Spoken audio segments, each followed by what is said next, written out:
I thought he was probably a pretty good communicator, and I also thought he was a pretty good educator. And then I came into the Train the Trainer, and what I loved about it is, number one, it broke down what did the participants need from me? What am I hoping for them? And it gave me the construct for education in general that I didn't have before. The best way to learn is to teach something. It's completely different when you are then being asked to help facilitate this learning in others.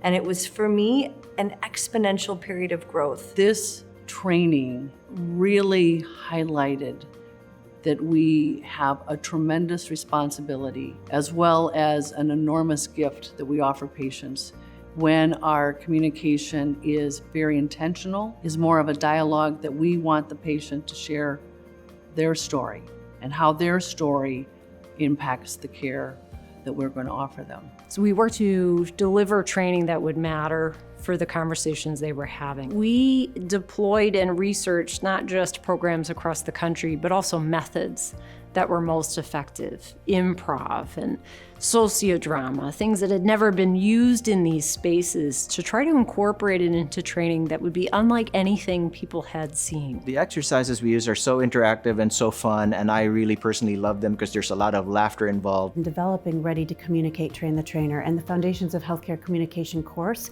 it really was important to us to include interventions that would rejuvenate providers and really provide them with the same experience that we're asking them to provide to their patients. It may come as a surprise to a lot of people, but surgeons develop a very, very close relationship with our patients and often the patient's family that lasts for years. They've been sent to us with a problem. Now it's our job to evaluate them thoroughly and say, I think I can help you with an operation.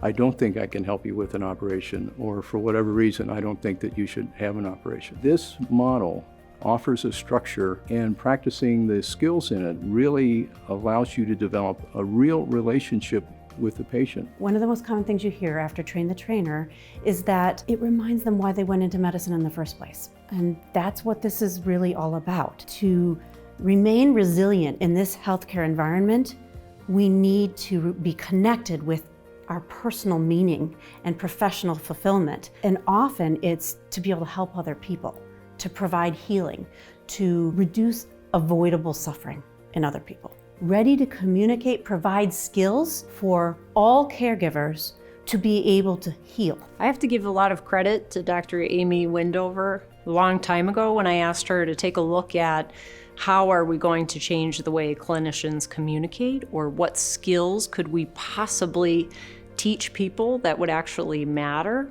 she came back to me and said, I think we need to frame all of this up in the context of relationships. And honestly, at the time, I hadn't actually thought of the idea. That's very powerful because it's been shown by empiric data that even if you know you don't have anything to offer them surgically or medically, that just going in and establishing a relationship and talking with them can be therapeutic in and of itself. Ultimately, there's decades of evidence that really suggest if we're effective at building those relationships, patients will trust us with things that they won't share in any other space. And that's how we build the relationship, I think, that drives health outcomes, that will keep them coming back to us, that will tell us things when they don't want to really tell us, when they'll be honest about whether they're taking their meds or not. So the implications of building that relationship effectively impact not just health outcomes, but I think trust and loyalty to the organization. We need to earn that. And this is an underestimated value to building effective relationships. And it holds true not just with patients and their doctor, but with each other. I'm always reminded of the remark by Derek Bach, who was the former president of Harvard. And he said, if you think education is expensive, try ignorance. And I think that we have to be thoughtful about costs and metrics and where we're spending our time. But when we dedicate and we invest in the individuals in this way, we are saying that being relationally proficient is essential. One of the benefits that we've seen with Train the Trainer is the way in which it brings together different healthcare professionals. We have nurses, nurse practitioners, physician assistants, and physicians and residents and fellows, and bringing everyone together has a unifying effect, both in terms of skill acquisition and in terms of forming stronger teams. It's important to see the desired behaviors reinforced as a common language that we see practiced around us. These are skills that can be taught and built over time with reflection and practice, but people have to be intentional about them. And I could tell you, after training thousands of clinicians here, very common misunderstanding that if you just say to people, go be more empathic, your scores aren't high enough, go be nicer to people, people don't actually know how to do that. To participate in the Train the Trainer experience that is so profoundly disarming, promoting self-reflection, and in an environment that is so safe. And you have an opportunity, I think, by the skill of the facilitators who are leading you in that training, that they release in you skills that you always knew you had, but maybe never were sure that they were being practiced in a way that was meaningful. I've become more aware of what pushes my hot button so I can respond in a more constructive way when that happens.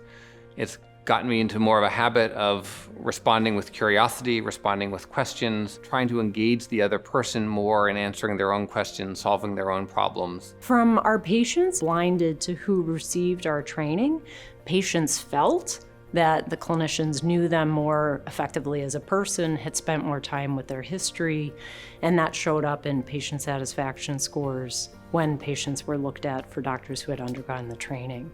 So I think patients notice the difference even when they don't know who got training and who didn't. They feel it, and that's what we're after. The other question I always get asked is about sustainability. How do you sustain these things? It can't just be that. It can't be you go to the course and then you're done. It has to be attached to a strategy, and we have that expertise, I think, to help people figure out how to best position it within their environment. It's really listening to people. Where were their concerns? Where were their challenges? And how do we help develop for that? How do you deliver bad news? And what are the steps in that? Also thinking through motivational interviewing and other pieces that people were struggling with conversations around opioids, management, setting boundaries, what that conflict can be. And so we created a course on that. In a digital era, we need to be digital.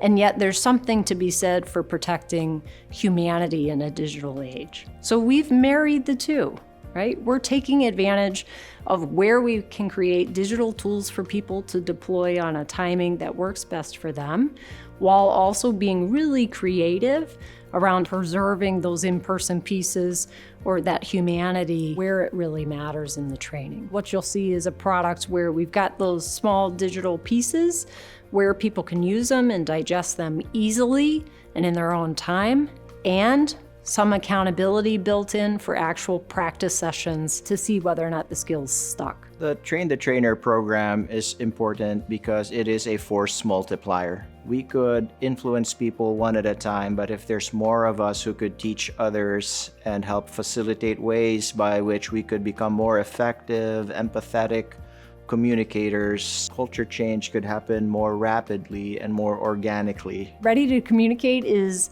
a unique program created by clinicians for clinicians. We've had every conversation you can possibly have. This is evidence-based practices that we know work.